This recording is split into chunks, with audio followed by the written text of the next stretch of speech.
Assalamualaikum, jumpa lagi dengan saya nih guys. Alhamdulillah nih guys, hari ini saya sedang memasak kari daging domba tuh guys, atau muton kari ya. Nah ini daging dombanya ini saya beli di toko halal tuh guys, toko halal di Jepang. Nah di sini di Jepang yang paling banyak dijual itu daging domba tuh guys. Kebetulan saya juga suka daging domba ya, jadi saya masak kari seperti ini nih guys. Nah bumbu karinya ini saya beli di toko halal Pakistan. Nah, jadi ada yang menjual bumbu kari, dan kebetulan juga bumbu karinya ini bumbu kari yang dari Bangladesh tuh guys.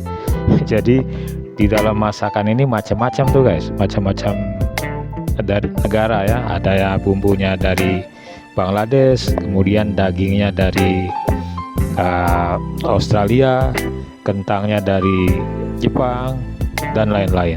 Alhamdulillah halal semua tuh guys, dan enak.